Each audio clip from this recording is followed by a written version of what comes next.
자, 이번 시간에는 그와 함께 우리가 꼭 바르게 이해하고 있어야 될 교회와 이스라엘의 차이점에 대한 것입니다. 이 교회와 이스라엘을 잘 구별하지 못하면 성경을 읽다가 자꾸 혼동과 오류에 빠집니다. 우리한테 해당 안 되는 걸 가지고 자꾸 우리한테다 적용시키려고 하다 보니까 여러 가지 거짓 교리와 또 교회 안에서 문제점들이 나타나는 겁니다. 그래서 신약 교회와 이스라엘은 하나님께서 어떻게 구분해 놓으셨는지를 성경 말씀을 통해서 보고 앞으로 성경을 읽을 때도 이게 구약시대 이스라엘에게 하시는 말씀인지 신약교회 성도에게 하는 말씀인지 아니면 저 환란기 성도들에 대해서 하시는 말씀인지 아니면 모든 사람이 알아야 될 진리에 대해서 말씀하시는지 우리가 잘 분별할 필요가 있습니다. 자, 그 첫 단계로 우선 성경에서 하나님께서 사람을 나누시는 그 분류 기준이 세 가지가 있다는 것을 기억하시기 바랍니다. 고린도전서 10장 32절 말씀을 보니까 유대인들에게나 이방인들에게나 하나님의 교회나 어떤 실족거리도 주지 말되 세상에 있는 사람들이 세 부류로 나뉘어져 있습니다.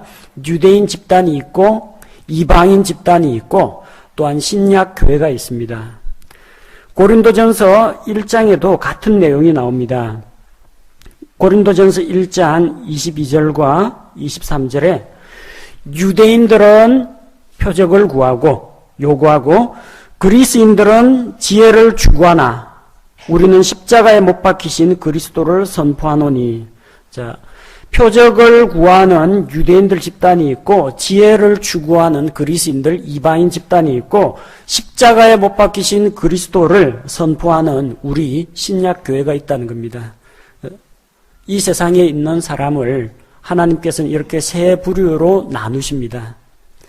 유대인들을 제외하면은 전부 다 사실 이방인들입니다. 그런데 유대인이건 이방인이건 그들이 만약 예수 그리스도를 구세주로 믿고 영접하면은 신약교회 성도가 됩니다.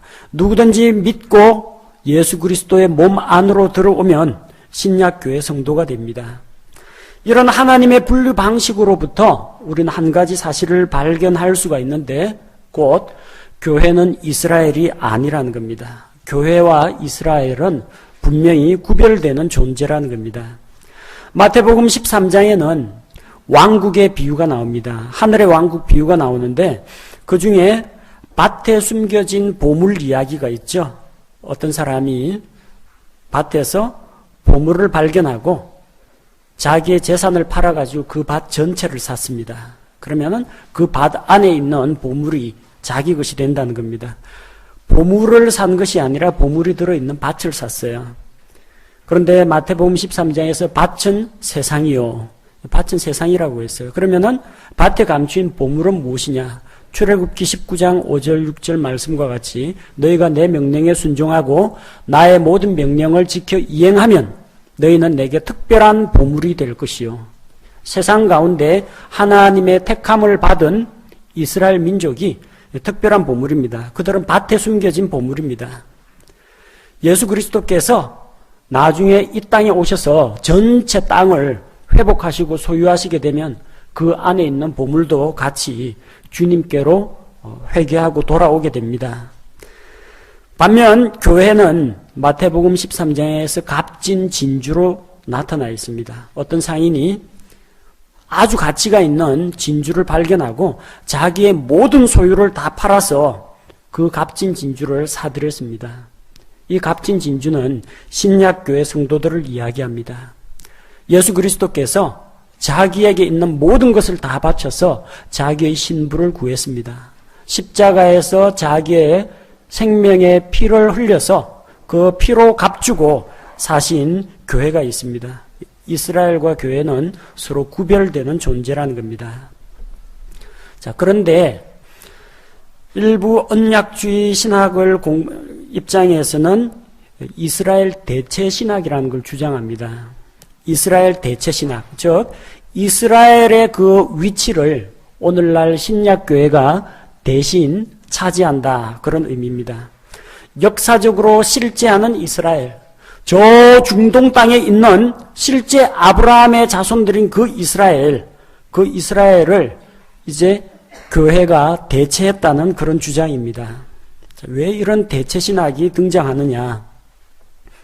이스라엘은 AD 66년 유대 전쟁, 로마와 유대인들 사이에서 벌어진 그 전쟁으로 인해서 AD 70년경에 로마의 장군, 나중에 황제가 됩니다. 디도, 타이터스라는 황제가 예루살렘을 완전히 멸망시켰습니다. 돌 하나 위에 돌 하나도 남지 않을 정도로 완전히 모든 것을 다 가루로 만들어버리고, 그때 수많은 이스라엘 사람들이 죽고 일부는 다 전 세계로 흩어져서 도망을 갔습니다.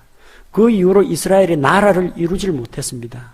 나라를 잃고 온 땅에 흩어져 사는 그런 방랑하는 유대인들, 디아스포라라고 하죠. 나라 잃고 방랑하는 민족이 되었습니다. 그런데 이제 중세 시대에 이 신학자들이, 로마 가톨릭 신학자들이 구약 성경을 읽고 해석을 하려고 하니까 성경을 해석할 방법이 없어요. 이스라엘이 국가를 이루고 거기에 다윗이 왕으로 세워지고 이스라엘이 모든 열방의 어뜸이 된다, 이런 예언의 말씀이 있는데 현실적으로 보니까 이스라엘이 어디 갔는지 없어요. 그 땅은 전부 이방인들이 다 차지하고, 팔레스틴 땅은 이방인들이 차지하고, 이스라엘은 전 세계 뿔뿔이 흩어져 있는 겁니다. 당시에는 이스라엘이 국가를 이루지 못했고 나라를 이룰 만한 조그마한 가능성도 보이지 않았습니다. 그러다 보니까 구약 성경에 나오는 이스라엘 민족의 부흥과 성장과 이런 것들에 대해서 신학자들이 성경을 해석을 못하는 겁니다. 그래서 짜낸 아이디어가 이스라엘 대체 신학입니다. 즉 오늘날은 교회가 이스라엘이다, 그렇게 주장하는 겁니다. 그래서 이스라엘이 하나님께서 자기 아들, 하나님의 아들 예수 그리스도를 메시아로, 유대인들의 왕으로 보내셨는데 이스라엘 백성들이 메시아를 받아들이지 않고 죽였다는 겁니다. 빌라도의 법정에서 이야기하죠. 빌라도가 이 사람의 피에 대해서 나는 무죄하다, 자기 손을 씻고 이 사람의 피에 대해서 너희가 책임을 져라 하니까 그 피를 영원토록 우리 후손에게 그 피를 우리에게 돌려라, 저주를 자청하고 나섰다는 겁니다. 그래서 이스라엘은 하나님께 버림받고 저주를 당했다는 겁니다. 이스라엘이 자기들의 왕을 거부했기 때문에 하나님께서도 이스라엘을 버리셨다는 겁니다. 그리고 그 이스라엘이 가지고 있던 그 특권, 이스라엘의 지위, 그것을 오늘날 신약교회가 대신 차지하고 있다는 주장입니다. 그래서 이들은 성경을 문자 그대로 믿지 않고 영적으로 해석을 합니다. 성경 읽다가 이스라엘만 나오면 내가 구원받은 내가 하나님의 이스라엘이다, 내가 영적인 이스라엘이다, 교회가 영적인 이스라엘이다, 그런 식으로 해석을 합니다. 구약 성경에 나오는 이스라엘은 그냥 이스라엘입니다. 근데 그걸 신약교회에다가 적용을 하다 보니까 여러 가지 무리수가 등장하는 겁니다. 자, 이스라엘 대체 신학의 그런 문제점이 무엇이냐면은 하나님께서는 세상에 있는 사람들을 유대인과 또 유대인과 이방인과 신약교회로 구분을 하고 있는데 그 구분을 완전히 무시하는 겁니다. 성경을 바르게 나누지를 못하는 겁니다. 그러다 보니까 구약 성경에 있는 모든 율법이나 제도 역시 자꾸 신약교회 성도들에게 적용을 하려고 하는 그런 문제가 생깁니다. 1948년 5월 14일 이스라엘이 독립국가를 이룹니다. 독립된 민족국가를 이룹니다. 그러니까 이제는 구약 성경 해석하는데 아무런 무리가 없습니다. 자, 이스라엘이 왕국을 이룬다. 이스라엘이 크게 부강하게 된다. 모든 민족 가운데 높임을 받는다. 얼마든지 가능한 일입니다. 전 세계 군사, 그리고 석유, 금융, 곡식, 많은 부분을 유대인들이 장악하고 있습니다. 노벨상 수상자들 유대인들 가운데서 엄청 많이 나옵니다. 뛰어난 과학기술을 가지고 있고 그 조그마한 나라가 강대국 아랍 이 연맹들을 상대로 해가지고 조금도 굴하지 않고 이겨내고 있습니다. 이제는 더 이상 대체신학에 매달릴 필요가 없다는 겁니다. 근데 지금 대체신학이란 그걸 이제 포기하고 허물면은 그동안에 가르쳐왔던 교리가 전부 다 무너질까봐 아직도 이 언약주의 신학에서는 이스라엘 대체신학을 포기를 못하고 있는 겁니다. 이스라엘 대체신학이 왜 잘못되었나요? 성경을 통해서 살펴보겠습니다. 이스라엘 대체신학에서 주장하는 것은 유대인들이 메시아를 십자가에 못 박아 죽였기 때문에 또 그들이 우상을 숭배하고 하나님을 저버렸기 때문에 하나님으로부터 그들이 버림받았다는 겁니다. 정말 버림받았을까요? 로마서 11장 1절에 보니까 그러면 내가 말하노니 하나님께서 자신의 백성을 버리셨느냐? 대체신학을 주장하는 자들에게 이렇게 질문합니다. 하나님께서 자신의 백성을 버리셨느냐? 정답은 성경에 나옵니다. 결코 그럴 수 없느니라. 하나님이 버리신 적이 없다라는 이야기입니다. 예레미야 31장 35절에서 37절 말씀을 보면 하나님께서 이스라엘을 저버릴 수 있는 조건이 있습니다. 어떤 조건 하에서 저버리느냐? 예레미야 31장 35에서 37절 보니까 주가 이같이 말하노라. 그는 해를 낮에 빛으로 주고 달과 별들의 규례들을 밤의 빛으로 주며 바다의 파도가 소리칠 때에 바다를 나누나니 만군의 주가 그의 이름이니라. 만일 그 규례들이 내 앞에서 떠나 없어진다면 그때는 이스라엘의 씨도 내 앞에서 끊어져 영원히 민족이 되지 못하리라. 주가 말하노라. 주가 이같이 말하노라. 만일 사람이 위로 하늘을 재를 수 있고 아래로 땅의 기초들을 찾아낼 수 있을진데 나 또한 이스라엘의 모든 씨가 행한 모든 것으로 인하여 그들을 버리리라. 주가 말하노라. 자, 하나님이 이스라엘을 버릴 수 있는 조건이 있습니다. 어떤 조건요? 하나님께서 낮에는 해를 가지고 낮을 주관하게 하시고 밤에는 달과 별들로 주관하게 하셨어요. 이게 뒤바뀌어 가지고 이 규례가 없어진다면, 낮에 해가 없어진다면 밤에 하늘에 있는 달과 별들이 모두 빛을 잃으면 그때는 버릴 수 있다는 겁니다. 없어졌어요? 낮에 해 없어졌습니까? 밤에 달과 별이 없어졌습니까? 안 없어졌죠? 안 없어졌으면 하나님과 이스라엘 사이의 언약도 안 없어졌습니다. 또 어떤 조건입니까? 너희가 만약에 사람이 위로 하늘을 재를 수 있고 아래로 땅의 기초들을 찾아낼 수 있으면, 현대 과학이 아무리 발달해도 저 우주로 나가는 건 고사하고요, 지구 속에 뭐가 있는지도 아직도 탐사가 안 됩니다. 그냥 형식적으로 알고 있는 건 뭐 가운데 뭐 핵이 있고 뭐 멘털이 있고 거기에 뭐 용암 뭐 마그마가 있고 이런 거나 단편적으로 알고 있을 뿐이지 그 땅의 기초가 어디에 세워져 있는지 아는 사람이 없습니다. 하늘을 측량한 사람도 없습니다. 만약 너희가 그렇게 할 수 있다면 나도 이스라엘 자손들이 행한 그 온갖 죄악들로 인해서 그들을 버리겠다는 겁니다. 그러나 지금은 해와 달과 별의 규례도 폐지가 된 적이 없고 사람이 하늘을 측량하고 땅의 기초를 발견해낸 적도 없습니다. 따라서 하나님과 이스라엘 사이의 언약은 폐기가 되지 않았다는 이야기입니다. 이스라엘이 죄를 지었기 때문에 하나님께서 그들을 버리셨다라고 주장을 하는데 성경은 하나님께서 그들을 버리지 않았다고 이야기합니다. 호세아 3장 1절 그때 주께서 내게 이르시되 다른 신들을 바라보고 포도주병을 사랑하는 이스라엘 자손을 향한 주의 사랑에 따라 또 가서 자기 친구에게 사랑받는 여인 그러나 간음한 여인을 사랑하라 하시니라. 호세아의 아내는 창녀입니다. 바람 나가지고 또 딴 남자 만나러 갔어요. 하나님이 호세아 대언자에게 이야기합니다. 그 창녀를 다시 받아들이고 사랑하라는 겁니다. 왜? 이스라엘 자손들이 우상을 섬기고 또 하나님을 배반하고 떠났지만 주 하나님이 여전히 이스라엘을 사랑한다는 겁니다. 내가 어찌 너를 놓겠느냐? 놓지 않겠다는 겁니다. 곧 이스라엘이 그런 죄를 지었을지라도 하나님의 신실하신 언약은 변함이 없다는 겁니다. 자, 여기에서 이스라엘 대체신학은 이미 무너졌습니다. 이스라엘 대체신학의 기본이 뭐냐면 오늘날은 신약교회가 이스라엘이다. 하나님이 이스라엘을 저버리셨다. 따라서 그 자리를 이스라엘 대신 교회가 차지했다는 겁니다. 그러나 이 전제 조건이 무너졌습니다. 하나님은 이스라엘을 버리신 적이 없다는 겁니다.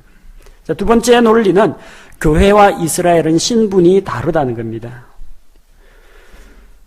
구약시대에 이스라엘은 하나님과 결혼한 아내입니다. 예레미야 3장 14절 말씀을 제가 읽어드리겠습니다. 예레미야 3장 14절 주가 말하노라 오 타락한 자녀들아 내가 너희와 결혼하였으니 돌아오라 내가 너희를 취하되 도시에서 하나와 가족에서 둘을 취해 너희를 시온으로 데려가고 이스라엘 자손이 하나님의 율법을 어기고 우상숭배를 하고 이교도들과 혼합하고 이렇게 해서 마침내 민족이 멸망할 위기에 처했습니다. 바빌론이 쳐들어와서 이스라엘을 멸망시키고 백성들을 포로로 잡아가는 그 당시 상황입니다. 그런데 하나님께서 뭐라고 말씀하십니까? 하나님께서 내가 너희와 결혼하였으니 돌아오라는 겁니다. 구약시대 이스라엘은 주 여호와 하나님과 결혼한 그의 아내입니다. 결혼했습니다. 유부녀입니다. 그렇기 때문에 하나님 대신에 우상을 섬기면은 간음입니다. 영적으로 간음한 겁니다. 자, 신약교회 성도에 대해서는 뭐라고 이야기합니까? 고린도후서 11장 2절 말씀을 보겠습니다. 고린도후서 11장 2절 내가 하나님께 속한 질투로 너희에 대하여 질투하노니 이는 내가 너희를 순결한 한 처녀로 그리스도께 드리기 위해 한 남편에게 너희를 정혼시켰기 때문이라. 신약교회는 예수 그리스도와 정혼한 사이입니다. 결혼식 아직 안 했습니다. 결혼식은 나중에 예수님 자기의 신부를 데리러 이 세상에 다시 오실 때 공중 강림하실 때 우리 성도들이 휴거돼 가지고 하늘에 올라가서 우리 주님과 만나서 어린 양의 혼인식을 벌이게 됩니다. 아직은 정혼한 상태입니다. 그래서 지금 신약교회의 신부는 순결한 한 처녀입니다. 자, 이스라엘은 여호와 하나님하고 결혼한 유부녀, 신약교회 성도는 예수 그리스도와 정혼한 순결한 처녀, 유부녀하고 처녀가 같습니까? 처녀 보고 아줌마 그러면은 싸움 나겠죠. 교회는 처녀이지 유부녀가 아닙니다. 우리는 이걸 분명히 구별을 해야 됩니다. 또한 로마서 11장에 보면은 하나님께서 이방인들이 어떻게 해서 아브라함의 언약 가운데 들어오게 되는지를 올리브 나무의 비유를 가지고 올리브 나무에 접붙이는 비유를 가지고 설명을 해줍니다. 그래서 로마서 11장 17절 보니까 이 올리브 나무는 그 아브라함으로부터 시작되는 그 아브라함의 언약 가운데 들어와 있는 이 원래 유대인들을 이야기합니다. 17절은 또한 그 가지들 중에서 얼마가 꺾이고 야생 올리브 나무인 내가, 야생 올리브 나무는 이방인들을 말합니다. 내가 그들 가운데 접붙여져서 그들과 함께 올리브 나무의 뿌리와 기름짐에 참여하게 되었을진데, 품종 자체가 달라요. 한쪽은 그냥 올리브 나무고 이방인들은 야생 올리브 나무입니다. 그런데 이 유대인들이, 아브라함의 언약을 물려받은 유대인들이 믿지 않음으로 인해서 꺾여 나갔습니다. 그 꺾여 나간 빈자리에 이방인 이 교회가 접붙임을 받아가지고 하나님의 그런 약속과 유업들을 상속받는 존재가 되었습니다. 원래 교회가 이스라엘이고 이스라엘이 교회다 이래 돼버리면은 접붙일 필요가 뭐가 있습니까? 원래부터 똑같은데 가만 내버려 두면 되는데, 접붙여졌다는 걸 뭘 말합니까? 교회와 이스라엘은 원래부터 서로 다른 존재라는 겁니다. 자, 로마서 11장 25절에 보니까 형제들아 너희가 스스로 지혜로운 것으로 여기지 않게 하기 위하여 이 신비에 대해 너희가 모르기를 내가 원치 아니하노니 그것은 곧 이방인들의 충만함이 이를 때까지 이스라엘의 일부가 눈머는 일이 이스라엘에게 생긴다는 것이라. 자, 이방인들이 충만하게 되어가지고 교회 안으로 들어옵니다. 그래서 교회가 완성이 될 때까지, 그때까지는 이스라엘 자손들 가운데 일부가 눈머는 일이 발생한다는 겁니다. 교회가 완성되기까지는 이스라엘이 하나님께 돌아오지 않습니다. 메시아를 몰라봅니다. 아직도 유대 율법주의 고수하는 정통 유대주의자들 있습니다. 일부 예수님도 믿고 율법도 지켜야 된다라고 하는 메시아닉주, 유대인 그리스도인 집단도 있습니다. 그러나 이 사람들은 순수하게 예수 그리스도의 십자가의 공로만 의지하는 그런 존재는 또 아닙니다. 그렇기 때문에 교회라고 또 볼 수가 없어요. 자, 그런데 성경에 보니까 이방인들이 충만할 때까지 이스라엘이 눈이 멀게 된다고 했어요. 우리 교회는 복음의 밝은 빛을 보고 예수 그리스도를 알아보고 그분을 구세주로 모신 자들입니다. 우리는 눈먼 자들이 아니에요. 눈먼 자는 누구예요? 이스라엘이 눈먼 자예요. 교회는 복음의 밝은 빛을 통해 가지고 눈을 뜨고 하나님을 만난 존재고, 저쪽은 자기들의 메시아를 몰라보는 눈먼 존재예요. 이 두 존재가 어떻게 같을 수가 있습니까? 눈이 멀기도 하고 동시에 눈을 뜨기도 하고 그 동시에 일어날 수는 없는 일입니다. 서로 다른 집단이라는 겁니다. 나중에 이걸 자꾸 이스라엘은 교회, 그런 식으로 하다 보니까 요한계시록 7장에 나오는 14만 4천 명을 가지고 이 14만 4천 명이 구원받은 교회 성도라고 주장하는 사람들이 나옵니다. 그래서 요한계시록 7장 4절에 보니까 내가 봉인된 자들의 수에 대하여 들었는데 이스라엘 자손의 모든 지파에서 봉인된 자가 14만 4천이더라. 이걸 가지고 일부 이단 단체에서는 마지막 때에 구원받는 자는 14만 4천 명이니까 그 14만 4천 명 안에 들어가야 된다. 그렇게 주장하는 그 이단 교리들이 있습니다. 그리고 자칭 정통이라고 주장하는 그 교단 신학에서도 이걸 어떻게 해석을 하느냐.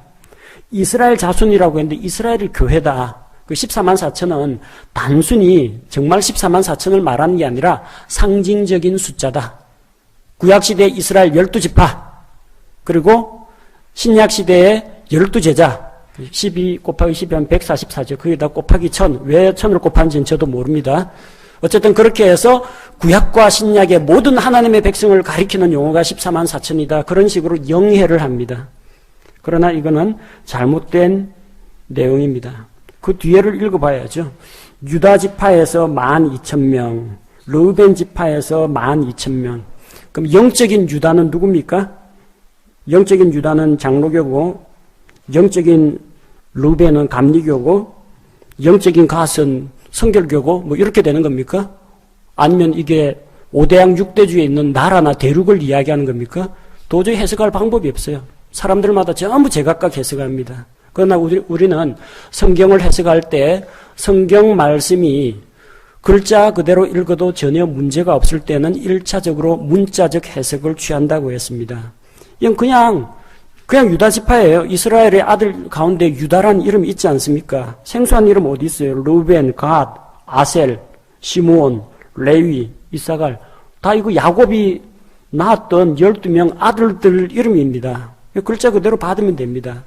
이걸 자꾸 14만 4천 명을, 이거는 이스라엘 사람이 아니라 구원받은 신약교회 성도라고 이야기하니까 어떤 일이 일어나요? 14만 4천이 되어야 구원받는다. 14만 4천이 되어야 휴거가 된다 하는데 성경 읽어보면 14만 4천 명 휴거가 안 됩니다. 교회는 벌써 휴거가 됐는데 14만 4천은 휴거되는 사람이 아니라 환란기 때 환란을 겪으면서 하나님의 말씀을 선포하는 복음 전도자들입니다. 다 유대인 출신들이고요. 그러다 보니까 14만 4천이 휴거가 안 되는구나. 무슨 생각이 들어요? 성도들은 휴거가 안 되고 짐승의 표를 받지 말고 환란기 7년 동안 죽자고 고생하면서 환란을 통과해야 된다는 환란 통과설 교리가 여기서 나오는 겁니다. 우리한테 해당 사항 없는 걸 유대인들한테 하는 이야기를 우리한테 적용을 시키니까 이런 문제가 발생하는 겁니다. 여러분 우편함에 도시가스 요금 고지서가 탁 꽂혀 있어요.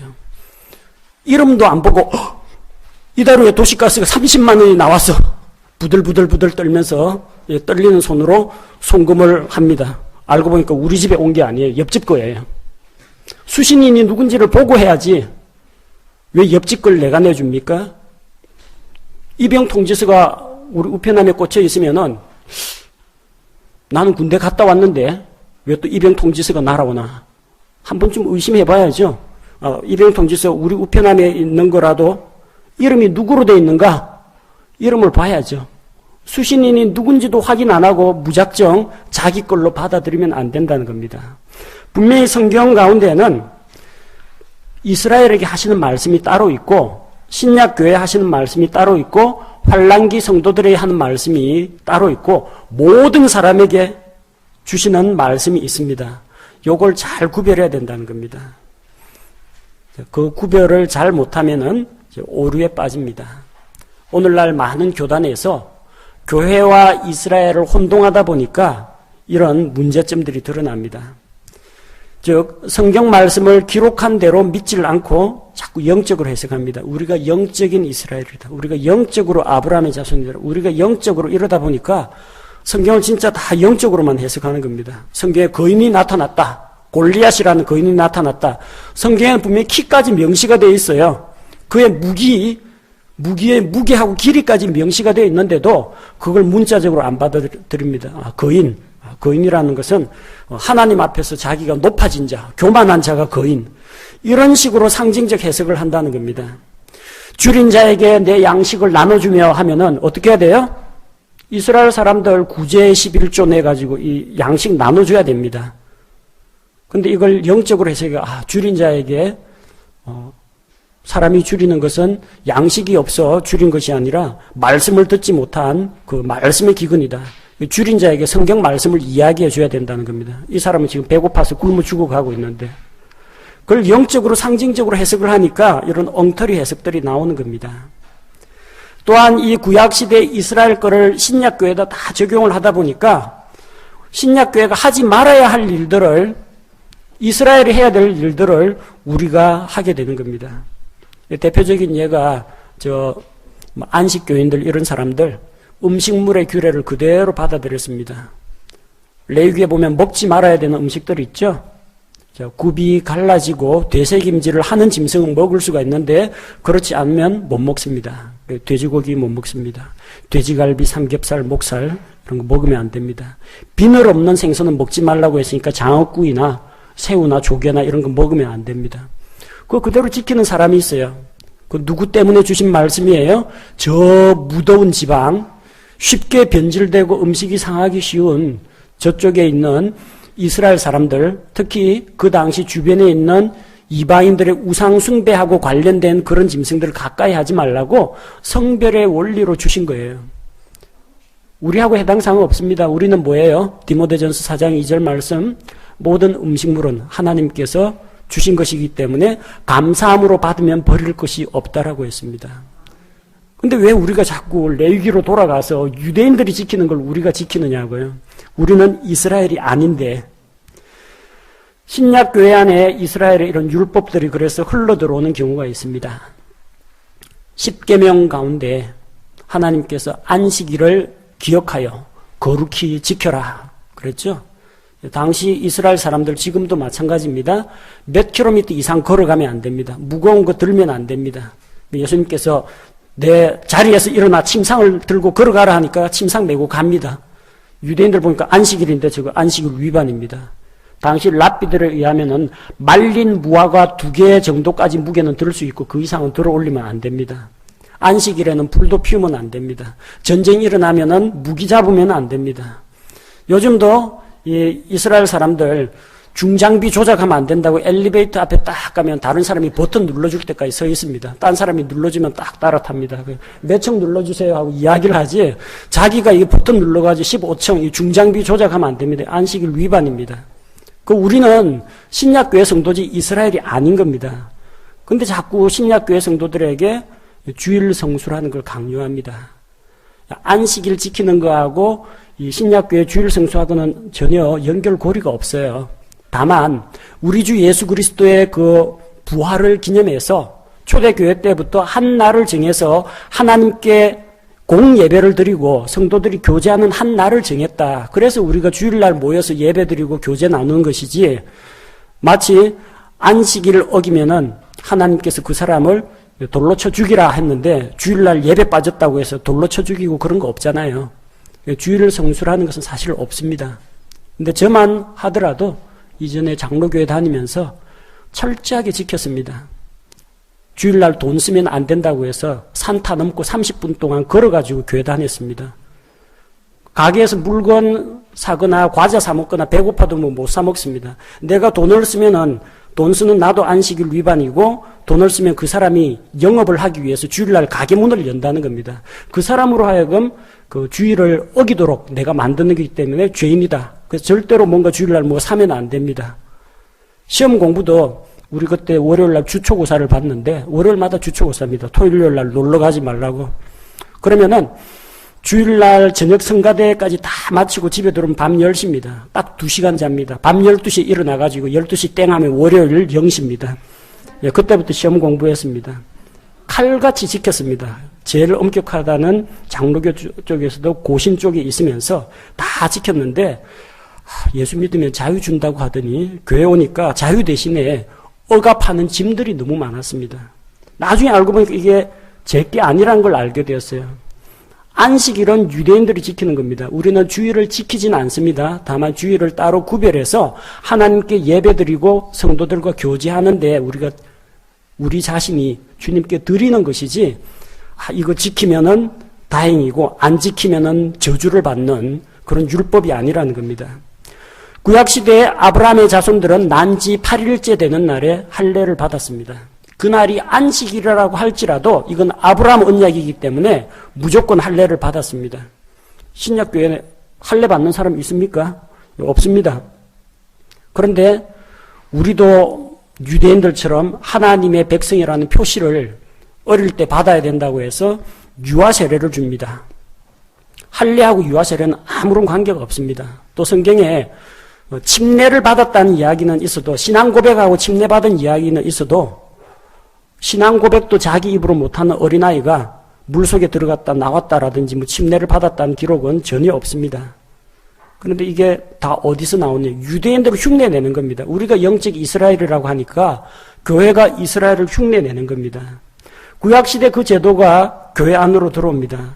예수님 율법의 요구를 다 완성하셨습니다. 십자가에서 단번 속죄로 한 영원한 희생물이 되셨습니다. 그분의 희생물은 날마다 짐승 잡아서 죽이는 그런 희생물이 아니라 한 번 드림으로써 완전히 끝났습니다. 그래서 예수님은 서서 섬기지 않고 하나님 왕좌 우편에 앉아 계십니다. 다 끝났다는 거예요.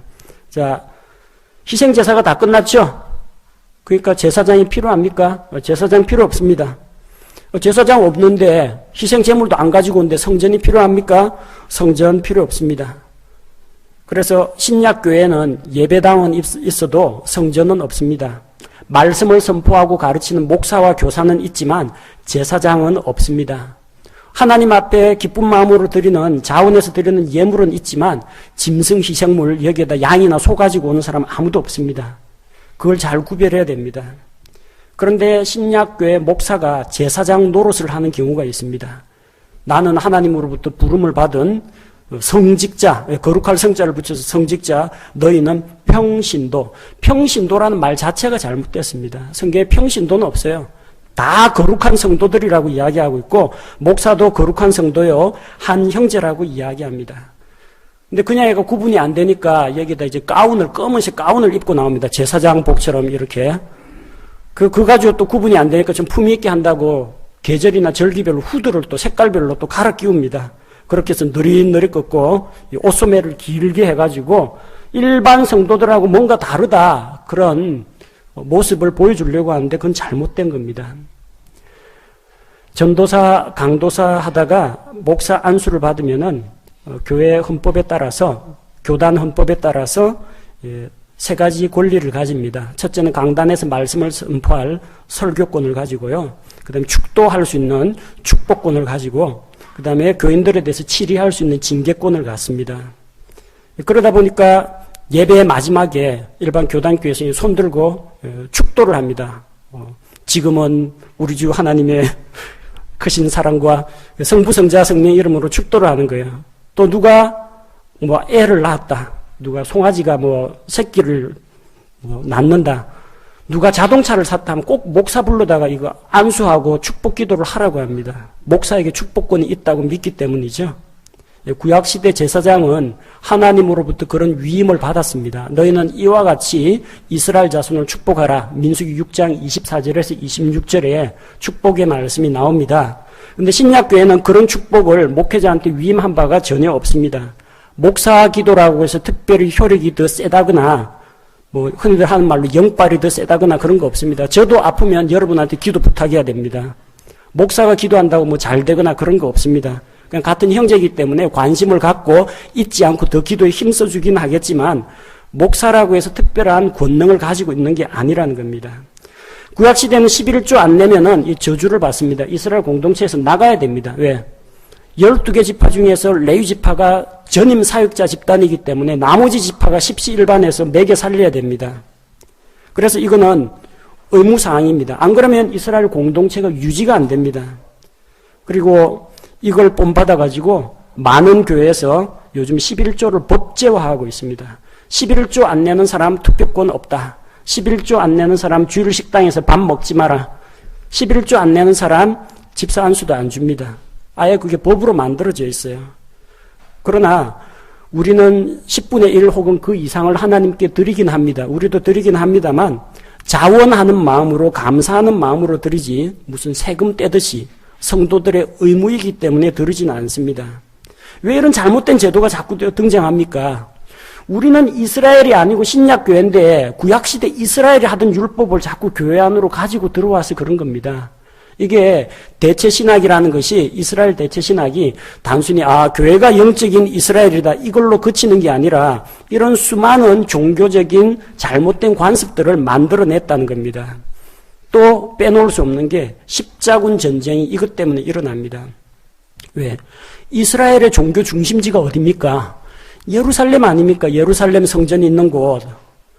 교회가 이스라엘의 지위를 차지했으니까 로마 교황이 가만히 생각해 보니까 내가 정통 교회의 수장이다. 그러면은 바티칸에 있을 게 아니라 예루살렘에 가야 되는 거예요. 예루살렘 가서 다윗의 왕자 위에 앉아가지고 전 세계에 있는 사람을 다스려야 그래야 자기가 이 면목이 선다는 겁니다. 이스라엘 대체신학에 의하면은 교회가 이스라엘이니까 이스라엘로 가야 되는 거예요. 그래서 이교도들, 이슬람 교도들을 뚫고 종교 전쟁을 벌이는 겁니다. 예루살렘 탈환하기 위해서 십자군 전쟁, 그래서 일어나는 겁니다. 자꾸 교회가 이스라엘 하다 보니까 이스라엘이 겪어야 되는 고난까지도 신약교회가 대신 받겠다는 사람이 있습니다.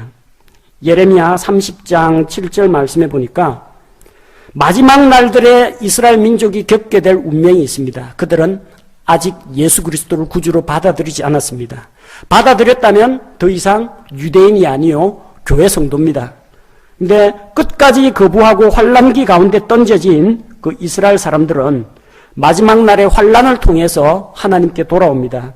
예레미야 30장 7절에 슬프도다. 그 날이 커서 그것과 비길 날이 없나니 그날은 곧 야곱의 고난의 때로다. 그러나 그가 그 고난에서 구원을 받으리로다. 자, 그날에 있는 야곱의 고난의 때, 야곱의 새로운 이름이 이스라엘이죠. 야곱의 고난의 때면 누가 고난받아요? 야곱이 고난받습니다. 이스라엘 민족이 고난을 받습니다. 그런데 교회가 영적인 이스라엘, 영적인 야곱 하니까 자기들이 우리가 고난을 받아야 되는구나. 우리는 휴고 못 되고 이 땅에 남아서 다른 사람들과 같이 하늘에서 떨어지는 별들과 독충들과 전염병과 전쟁과 기근과 이거 상대하면서 7년 동안 버텨야 되는구나. 환란 통과설 주장하는 사람들 교리가 여기서 나옵니다. 야곱의 고난에 때면 이스라엘이 고난을 받아야지 왜 신약교회가 왜 고난을 받습니까? 우리는 하나님의 진노로부터 이미 구원을 받았고 예수님 공중강림하시면 말씀하신 것처럼 내가 처소를 예비하면 와서 너희를 데리고 간다고 약속하셨는데 주님께서 우리를 데리고 가실 걸 소망을 삼아야 되는데 구약 성경 예레미야 30장 7절을 우리 신약교회에 적용해서 우리가 고난을 받아야 된다고 엉터리 해석을 하는 겁니다. 그 환란 통과설이 나오는 거예요. 환란을 잘 겪어야 된다. 그러려면 대충 신앙생활하면 안 되고 성령의 불을 가져야 되고 성령의 기름을 가져야 되고 목사님에게 충성을 해야 되고 교회 봉사를 열심히 해야 되고 여러 가지 인본주의적인 요소와 인간들의 행위, 노력 이런 것들이 우리 구원에 필요한 것처럼 가미가 되는 겁니다. 예수 믿는 거 가지고는 안 되고 깨어 헌신해야 되고 참고 견뎌야 되고 죽도록 충성해야 되고 그래야만 구원을 받는다. 이런 식으로 구원의 진리까지도 오염이 된다는 겁니다. 이게 다 어디서 나온 겁니까? 교회하고 이스라엘을 구분을 못하니까 이런 문제가 발생하는 겁니다. 그래서 우리는 교회는 교회고 이스라엘은 이스라엘이다. 구약은 구약이고 신약은 신약이다. 그 차이점을 바르게 이해해야 됩니다. 그렇게 해야만 올바른 신약교회를 해나갈 수가 있고 또 신약교회의 성도로서 우리가 하나님의 왕국을 바라보면서 이 땅에 우리 주님 오실 때까지 많은 사람들에게 우리를 구원하신 예수 그리스도의 그 아름다운 이름과 그분의 덕을 널리 전파하는 그 사명을 제대로 감당할 수가 있습니다. 자, 오늘의 핵심적인 요소 꼭 기억하십시오. 이스라엘과 교회는 구분되어야 하고 성경을 읽을 때 이것이 이스라엘에 대한 말씀인지 교회에 대한 말씀인지 잘 분별해서 읽어야겠습니다. 제가 기도하겠습니다.